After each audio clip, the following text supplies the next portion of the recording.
자, 그리고 어제 1심에서 눈에 띄는 사람은 바로 신동빈 롯데 회장인데요. 신동빈 회장 같은 경우, 그러니까 예를 들어서 최순실 씨 같은 경우는 그랬답니다. 뭐 좀 여유가 있는지 예상을 했는지 다른 사람 판결문 읽을 때는 좀 화장실 좀 갔다 올게요. 그래서 뭐 화장실도 갔다 오고 그랬답니다. 그런데 신동빈 회장은 들어갈 때는 변호사랑 뭐 웃으면서 얘기까지 했다가 이게 판결문 들어보니까 점점점 그러더니 이제 법정 구속까지 됐거든요. 맞습니다. 이재용과 신동빈 어떤 차이점이 있었던 겁니까? 지금 이제 방금 지적하신 것처럼 신동빈 회장이 그렇게 여유 있게 들어갈 수 있었던 것은 이재용 재판 2심 재판부의 판결 때문에 그랬어요. 예. 그러니까 강요에 의해서 어쩔 수 없이 돈을 줬다는 거 아닙니까? 그래서 이재용 재판의 2심 재판부 같은 경우에는 강요에 의해서 돈을 준 것은 뇌물로 보지 않고 죄가 없다 이렇게 뇌물로는 보지만 죄가 없다 이렇게 얘기한 거 아니겠습니까? 예. 그렇다고 하면 신동빈 회장 입장에서 본인도 지금 그렇게 주장하는 거 아닙니까? 자기도 어쩔 수 없이 강압에 의해서 돈을 준 거지 내가 무슨 청탁을 요구하고 준 건 없다라고 얘기를 했는데 어제 재판은 뭐라고 얘기했냐면 명시적 묵시적으로 그 면세점 허가권에 대한 청탁이 있었고 그 청탁의 대가로 돈을 줘서 다시 돌려받았다 이렇게 판결을 내린 것이죠. 그러니까 김세윤 재판부 같은 경우는 명시적 묵시적 어떤 청탁이라는 부분을 인정했다고 하면 이재용 재판부 같은 경우 물론 증거가 약간 차이가 있어요. 무슨 말이냐면 안종범 전 수석이 뭐라고 얘기했냐면 롯데는 면세점 관련해서 청탁을 했다라는 증언을 했습니다. 진술을. 예. 그러니까 그 진술을 근거로 해서 그렇게 판결했다면 약간은 이해가 되지만 그럼에도 불구하고 명시적 묵시적으로 재벌이 돈을 권력자에게 줄 때는 뭔가 청탁이 있거나 얻으려는 의도를 갖고 준 거기 때문에 그거 자체가 청탁이 될 수 있다는 점들을 어제 김세윤 재판부는 좀 강하게 인정한 것 같고요. 그 전에 이재용 2심 재판부 같은 경우는 그 부분을 인정을 안 해서 결국 풀려나게 된, 즉 집행유예, 물론 풀려났다는 말이 죄가 없다는 건 아닙니다만 집행유예로 풀려나게 된 이유가 되지 않았나 이런 생각이 듭니다. 네. 자, 그런데 그 롯데가 과연 그러면 실형을 선고받을 것이냐라는 부분은 조금 더 따져봐야 돼요. 왜냐하면 지난번에 이재용 부회장도 2심에서 집행유예 풀려났잖아요. 2년 6개월 요거 집행유예 줄 수 있는 형량이잖아요. 네. 그러니까 그대로 난다고 하더라도 고법에서. 네, 이제 그건 약간의 차이점이 있어요. 예. 그러니까 이제 근본적인 차이점을 한번 우리가 비교를 해보면 이재용 김광삼 부회장에 대한 변호사입니다. 유죄 부분은 뇌물죄인데 이제 단순 뇌물죄예요. 예. 그러니까 부정한 청탁 그런 게 필요가 없어요. 그리고 동계스포츠 영지의 재단이나 그런 부분은 이제 제3자 뇌물죄이기 때문에 그 무죄가 나왔잖아요. 예. 그러니까 유죄에 나온 것만 전제로 한다면 이재용 부회장의 어떤 집행유예는 단순 뇌물죄에 관한 36억에 관한 거였고요.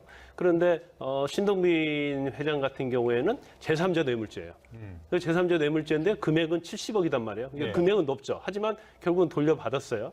그래서 단순 뇌물죄 이재용 부회장과 관련된 단순 뇌물죄에서는 부정한 청탁이 필요가 없습니다. 요건상.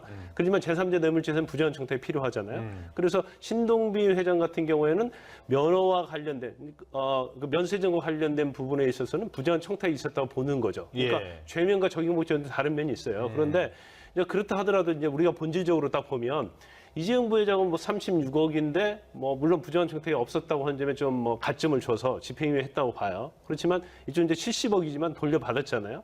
그래서 묵시적인 어떤 부정한 청탁이 있었다고 보고 있거든요.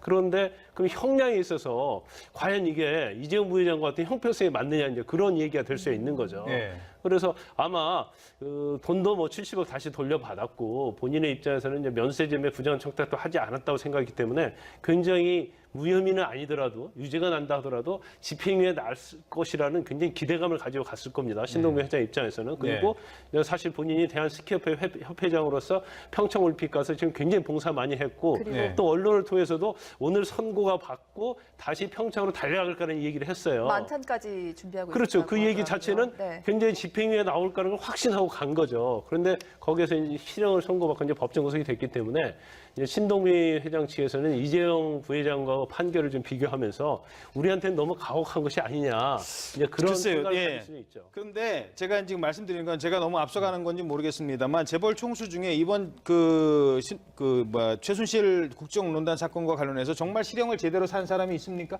그러니까 지금 이제 신동빈 회장이 처음이에요. 근데 그 1심입니다. 1심 지난번에 이재용 회장도 1심 때 징역 받았어요. 그렇죠. 그리고 2심에서 집행유예로 나왔습니다. 지금 이런 상황이라면 재판부도 1심 재판부에서 아마 이러지 않았을까. 요 정도 때려주면 2심 가서는 요거 집행유예 받을 수 있는 형량 정도로 간 거가 아닌가. 뭐 그런 점도 설득이 가능할 것 같아요. 지금 말씀하신 것처럼. 그러니까 이재용 재판의 결과를 보면 최진봉 결국은 교수입니다. 1심 재판부에서는 그랬지만 2심에서는 결국은 또 집행유예로 풀려줬던 것처럼 뭐 이렇게 이런 표현이 맞을지 모르겠습니다만 기업 재벌이라 하면 일정 부분 좀 가서 교도소 가서 열심히 좀 반성하시고 그리고 나서 또 나중에 이제 집행유예로 풀려줄 수 있는 기회를 준다. 뭐 이런 차원에서 본다면 이해는 될 수 있죠. 그러나 이제 그럼에도 불구하고 2년 6개월이 나왔는데도 집행유예를 선고할 수 있는 그런 형량이잖아요. 그럼에도 불구하고 실형을 바로 했다는 거, 그러니까 법정 구속을 했다는 것은 약간 좀 이제 일반적으로 볼 때 일반적이지 않다라는 그런 판단할 가능성이 있습니다. 그런데 네. 이제 항소심에서는 일반적으로요. 1심과 다른 무엇가 있어야지 집행유예로 석방이 됩니다. 그래서 형을 감경한다랄지 아니면 뭐 형량을 대폭 낮추려고 하면 어떤 명분이 있어야 하거든요. 예. 근데 이재용 부회장 같은 경우는 항소심에서 1심에서 유죄로 됐던 70억 중에서 36억이 떨어져 나갔잖아요. 나갔죠. 뇌물이. 그렇기 때문에 물론 36억이나 뇌물을 줬음에도 불구하고 집행유예라는 너무 경한 형을 선고했다는 거에서는 비난이 좀 많이 있긴 하지만 그래도 집행유예를 할 수 있는 명분이 있는 거예요. 그렇지만 신동빈 회장 같은 경우 항소심을 갔는데 무죄가 된다든지 아니면 일부가 뭐 무죄 아니면 또 다른 특별한 사정이 있어야만이 집행유예를 선고할 수 있는 상황이거든요. 그래서 그 부분은 이제 항소심에서 어떻게 잘 변론을 하면서 이걸 만들어 가느냐에 따라서 이제 선고 결과가 달라질 수 있습니다. 네. 예. 뭐 이재용 재판도 그렇고 최순실 재판도 동전의 양면 같은 것고 또 이재용 부회장과 또 롯데 신동빈그룹 회장의 재판도 비슷한 부분이 많은데 이렇게 사법부 판결이 롤러코스터로 나오면서 이거 국민들이 좀 물론 견해는 다를 수 예. 있지만 이런 신뢰를 할 수 있을까라는 의견들도 있거든요. 그러니까요. 사법부가 이렇게 거의 비슷한 사안이라고 볼 수 있는데 일반인들이 볼 때는 그런 사안에서 전혀 다른 판결을 내린다고 하면 예를 들면 아까 지금 뭐 김광석 변호사님 지적해 주셨습니다만 뇌물 문제도 그렇잖아요. 뇌물 받은 액수도 달라졌죠. 말의 소유권을 누구로 갈 거냐가 달라졌죠. 네. 안종범 수첩에 대해서 간접 증거로 인용을 할 거냐 안 할 거냐 전혀 다른 판결을 내렸어요. 그렇다고 하면 국민들이 볼 때는 사법부의 판단에 대해서 약간 의심을 가질 수밖에 없는 구조다. 물론 뭐 단독으로 1심이든 2심이든 판결을 하고 재판장의 개인적인 어떤 판결이니까 거기에 대해서 비판할 수는 없겠지만 그럼에도 불구하고 사법부가 어떤 룰이랄까요? 아니면 규정이랄까요? 아니면 어떤 공통된 어떤 하나의 가이드라인을 좀 만들 필요는 있을 것 같아요. 이 정도 범죄면 이 정도 예를 들면 형량을 내린다. 이 정도면 증거로 받아들인다 안 받는다. 이런 것들이 명확하지 않기 때문에 국민들이 볼 때는 다른 판결이 나온 것에 대해서 사법부의 어떤 뭐랄까요? 객관성 이런 부분에 있어 의심을 가질 수 있는 요소가 된다고 보여집니다. 예. 네. 자, 뭐 이렇게 같은 사안을 두고 재판부의 판단이 다르기 때문에 앞으로 대법원이 정말 중요할 것 같습니다. 검찰은 이재용 부회장에 대해서 대법원 항고 계획을 밝혔는데요. 자, 일각에서는 죄가 좀 중하게 나올 것이다 이런 얘기도 나오고 있죠. 네, 뭐 파기 환송될 가능성도 있다. 이재용 부회장의 재판에 대해서 이런 얘기도 나오고 있습니다. 더불어민주당 박범계 의원의 주장인데요. 인터뷰 내용 함께 들어보시죠. 김세현 재판부의 판결은 의미가 있습니다. 72억을 내 단순 뇌물수수 인정을 했죠. 네. 그 얘기는 거꾸로 정영식 재판부는 36억의 코어 스포츠에 들어간 그 용역 대금만 인정을 했고 네. 대상 국외도피를 부정했는데 72억을 이 재판부가 인정했기 때문에 제가 보기에는 정영식 재판부의 판결을 이 재판부가 김세현 재판부가 이제 일주일 만에 구체적인 그러니까 말의 소유권과 관련해서 명의가 누구로 되어 있느냐는 중요하지 않다. 그렇죠. 말 소유권 하나 인정해 준 거예요, 지금 추가로. 예, 실질적인 사용권과 처분권이 있으면 된다라는 판례를 이 김세윤 재판부에서 지적을 했습니다. 네. 이 얘기는 무슨 얘기냐면 정영식 재판부는 그 판례가 있음에도 불구하고 그에 아예 눈을 감아버렸다는 얘기죠. 그렇기 때문에 대법원에서는 제가 보기에는 이 부분은 분명히 파기될 가능성이 매우 높다. 예. 그러니까 아까 이제 변호사님이 이제 지적하신 그거거든요. 처분권과 관련된 거. 뭐 네. 죄송합니다만 그러니까 소유를 할 수 있다는 거는 내가 그거를 쓸 수 있는 권한이 있어야 되고 이걸 가지고 이익을 얻을 수 있는 권한이 있어야 되고 나중에 이게 싫으면 처분할 수 있는 권한이 있어야 되는데 네. 결국 이 처분권도 이재용 부회장이 주장하는 것과는 달리 그 최순실 측에 있었다. 바로 그거를 계속 보자는 것 같아요. 네, 그렇습니다. 근데 그 이재용 그 판결이 있었어도 마찬가지고요. 김광삼 변호사입니다. 최순실 판결이 있었어도 아마 이 부분이 대법원에서 굉장히 논란의 쟁점이 될 것으로 보입니다. 그래서 이제 처음에는 말 소유권이 누구에게 있느냐 가지고 사실은 재판관에서 엄청난 서로 방어와 공격을 했었죠. 예. 그런데 결국 김세윤 재판부에서는 이거 소유권이 있느냐도 물론 중요하지만 결과적으로 실질적으로 사용 수익하고 처분 권한이 결국 최순실 측에 있는 것이 아니냐. 그러면 결국 최순실 측이 그런 뇌물로 인한 이득을 취한 걸로 볼 수 있기 때문에 그 부분에 대해서는 당연히 뇌물죄가 이제 인정이 된다 이렇게 판결을 한 거거든요. 그래서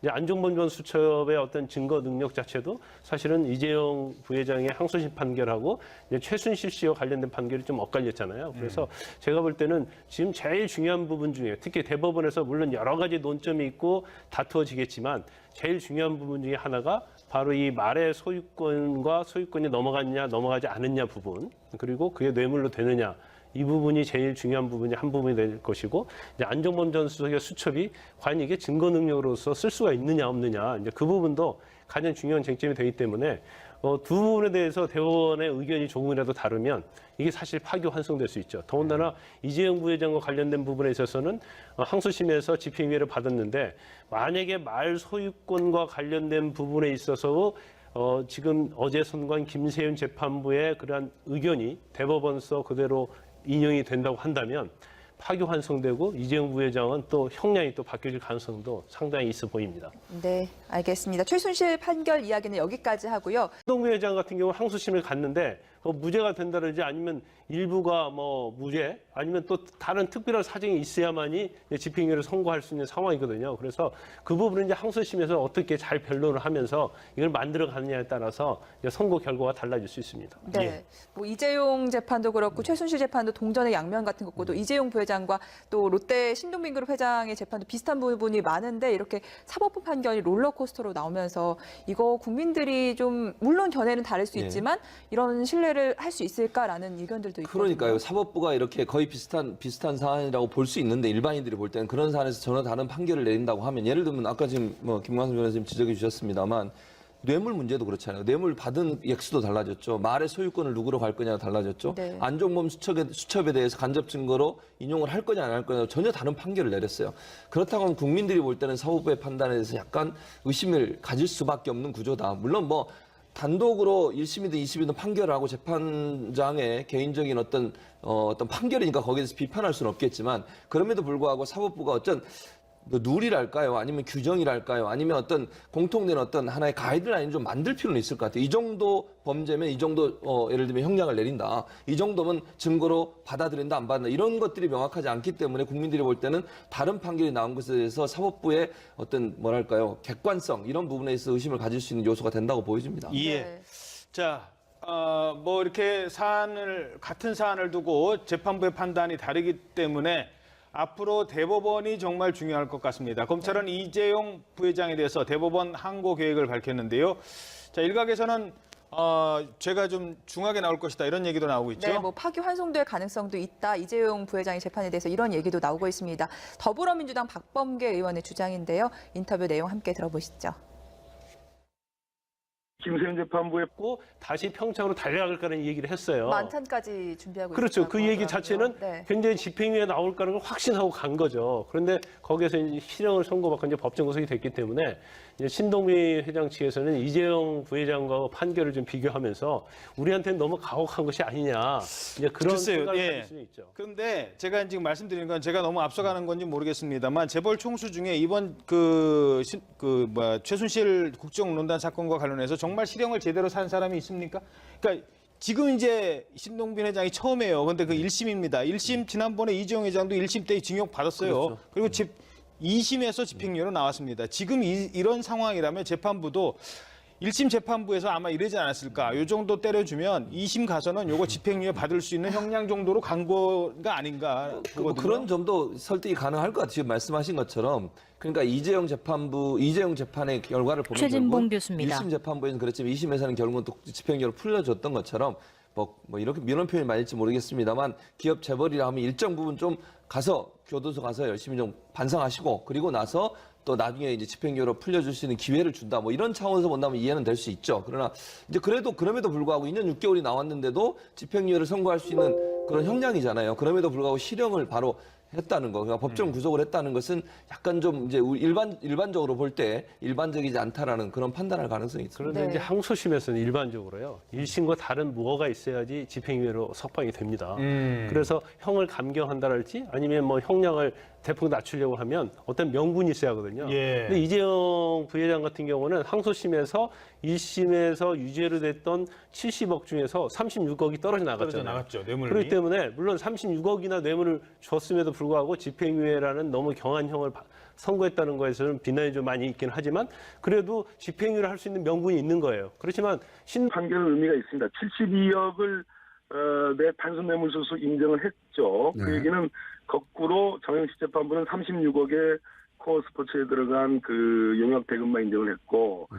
재산 구개도피를 부정했는데 72억을 이 재판부가 인정했기 때문에 제가 보기에는 정영식 재판부의 판결을 이 재판부가 김세현 재판부가 이제 일주일 만에 구체적인 그러니까 말의 소유권과 관련해서 명의가 누구로 되어 있느냐는 중요하지 않다. 그렇죠. 말 소유권 하나 인정해 준 거예요, 지금 추가로. 예, 실질적인 사용권과 처분권이 있으면 된다라는 판례를 이 김세윤 재판부에서 지적을 했습니다. 네. 이 얘기는 무슨 얘기냐면 정영식 재판부는 그 판례가 있음에도 불구하고 그에 아예 눈을 감아버렸다는 얘기죠. 그렇기 때문에 대법원에서는 제가 보기에는 이 부분은 분명히 파기될 가능성이 매우 높다. 예. 그러니까 아까 이제 변호사님이 이제 지적하신 그거거든요. 처분권과 관련된 거. 뭐 죄송합니다만, 그러니까 소유를 할 수 있다는 거는 내가 그거를 쓸 수 있는 권한이 있어야 되고, 이걸 가지고 이익을 얻을 수 있는 권한이 있어야 되고, 나중에 이게 싫으면 처분할 수 있는 권한이 있어야 되는데, 결국 이 처분권도 이재용 부회장이 주장하는 것과는 달리 그 최순실 측에 있었다. 바로 그거를 계속 보자는 것 같아요. 네, 그렇습니다. 근데 그 이재용 그 판결이 있었어도 마찬가지고요. 김광삼 변호사입니다. 최순실 씨 판결이 있었어도 아마 이 부분이 대법원에서 굉장히 논란의 쟁점이 될 것으로 보입니다. 그래서 이제 처음에는 말 소유권이 누구에게 있느냐 가지고 사실은 재판관에서 엄청난 서로 방어와 공격을 했었죠. 예. 그런데 결국 김세윤 재판부에서는 이거 소유권이 있느냐도 물론 중요하지만 결과적으로 실질적으로 사용 수익하고 처분 권한이 결국 최순실 측에 있는 것이 아니냐. 그러면 결국 최순실 측이 그런 뇌물로 인한 이득을 취한 걸로 볼 수 있기 때문에 그 부분에 대해서는 자, 그리고 어제 1심에서 눈에 띄는 사람은 바로 신동빈 롯데 회장인데요. 신동빈 회장 같은 경우, 그러니까 예를 들어서 최순실 씨 같은 경우는 그랬답니다. 뭐 좀 여유가 있는지 예상을 했는지 다른 사람 판결문 읽을 때는 저 화장실 좀 갔다 올게요. 저 뭐 화장실도 갔다 오고 그랬답니다. 그런데 신동빈 회장은 들어갈 때는 변호사랑 웃으면서 얘기까지 했다가 이게 판결문 들어보니까 점점점 그러더니 이제 법정 구속까지 됐거든요. 맞습니다. 이재용과 신동빈 어떤 차이점이 있었던 겁니까? 지금 이제 방금 지적하신 것처럼 신동빈 회장이 그렇게 여유 있게 들어갈 수 있었던 것은 이재용 재판 2심 재판부의 판결 때문에 그랬어요. 예. 그러니까 강요에 의해서 어쩔 수 없이 돈을 줬다는 거 아닙니까? 그래서 이재용 재판의 2심 재판부 같은 경우에는 강요에 의해서 돈을 준 것은 뇌물로 보지 않고 죄가 없다 이렇게 뇌물로는 보지만 죄가 없다 이렇게 얘기한 거 아니겠습니까? 예. 그렇다고 하면 신동빈 회장 입장에서 본인도 지금 그렇게 주장하는 거 아닙니까? 자기도 어쩔 수 없이 강압에 의해서 돈을 준 거지 내가 무슨 청탁을 요구하고 준 건 없다라고 얘기를 했는데 어제 재판은 뭐라고 얘기했냐면 명시적 묵시적으로 그 면세점 허가권에 대한 청탁이 있었고 그 청탁의 대가로 돈을 줘서 다시 돌려받았다 이렇게 판결을 내린 것이죠. 그러니까 김세윤 재판부 같은 경우는 명시적 묵시적 어떤 청탁이라는 부분을 인정했다고 하면 이재용 재판부 같은 경우 물론 증거가 약간 차이가 있어요. 무슨 말이냐면 안종범 전 수석이 뭐라고 얘기했냐면 롯데는 면세점 관련해서 청탁을 했다라는 증언을 했습니다. 진술을. 예. 그러니까 그 진술을 근거로 해서 그렇게 판결했다면 약간은 이해가 되지만 그럼에도 불구하고 명시적 묵시적으로 재벌이 돈을 권력자에게 줄 때는 뭔가 청탁이 있거나 얻으려는 의도를 갖고 준 거기 때문에 그거 자체가 청탁이 될 수 있다는 점들을 어제 김세윤 재판부는 좀 강하게 인정한 것 같고요. 그 전에 이재용 2심 재판부 같은 경우는 그 부분을 인정을 안 해서 결국 풀려나게 된, 즉 집행유예, 물론 풀려났다는 말이 죄가 없다는 건 아닙니다만 집행유예로 풀려나게 된 이유가 되지 않았나 이런 생각이 듭니다. 네. 자, 그런데 그 롯데가 과연 그러면 실형을 선고받을 것이냐라는 부분은 조금 더 따져봐야 돼요. 왜냐하면 지난번에 이재용 부회장도 2심에서 집행유예 풀려났잖아요. 2년 6개월 요거 집행유예 줄 수 있는 형량이잖아요. 네. 그러니까 그대로 난다고 하더라도 고법에서. 이제 그건 약간의 차이점이 있어요. 예. 그러니까 이제 근본적인 차이점을 한번 우리가 비교를 해보면 이재용 김광삼 부회장에 대한 변호사입니다. 유죄 부분은 뇌물죄인데 이제 단순 뇌물죄예요. 예. 그러니까 부정한 청탁 그런 게 필요가 없어요. 그리고 동계스포츠 영지의 재단이나 그런 부분은 이제 제3자 뇌물죄이기 때문에 그건 무죄가 나왔잖아요. 예. 그러니까 유죄에 나온 것만 전제로 한다면 이재용 부회장의 어떤 집행유예는 단순 뇌물죄에 관한 36억에 관한 예. 거였고요. 그런데 신동빈 회장 같은 경우에는 제3자 뇌물죄예요. 그 제3자 뇌물죄인데 금액은 70억이단 말이에요. 그러니까 예. 금액은 높죠. 하지만 결국은 돌려받았어요. 그래서 단순 뇌물죄 이재용 부회장과 관련된 단순 뇌물죄에서는 부정한 청탁이 필요가 없습니다. 요건상. 그렇지만 제3자 뇌물죄에서는 부정한 청탁이 필요하잖아요. 그래서 신동빈 회장 같은 경우에는 면허와 관련된 그 면세점과 관련된 부분에 있어서는 부정한 청탁이 있었다고 보는 거죠. 그러니까 예. 죄명과 적용 목적은 다른 면이 있어요. 그런데 이제 그렇다 하더라도 이제 우리가 본질적으로 딱 보면 이재용 부회장은 뭐 36억인데 뭐 물론 부정한 청탁이 없었다고 하는 점에 좀 뭐 가점을 줘서 집행유예 했다고 봐요. 그렇지만 이쪽 이제 70억이지만 돌려받았잖아요. 그래서 묵시적인 어떤 부정한 청탁이 있었다고 보고 있거든요. 그런데 그럼 형량에 있어서 과연 이게 이재용 부회장과 같은 형평성에 맞느냐 이제 그런 얘기가 될 수 있는 거죠. 예. 그래서 아마 그 돈도 뭐 70억 다시 돌려받았고 본인의 입장에서는 이제 면세점에 부정한 청탁도 하지 않았다고 생각하기 때문에 굉장히 무혐의는 아니더라도 유죄가 난다 하더라도 집행유예 날 것이라는 굉장히 기대감을 가지고 갔을 겁니다. 신동빈 회장 입장에서는. 그리고 사실 본인이 대한스키협회 협회장으로서 평창올림픽 가서 지금 굉장히 봉사 많이 했고 그리고 네. 또 언론을 통해서도 오늘 선고가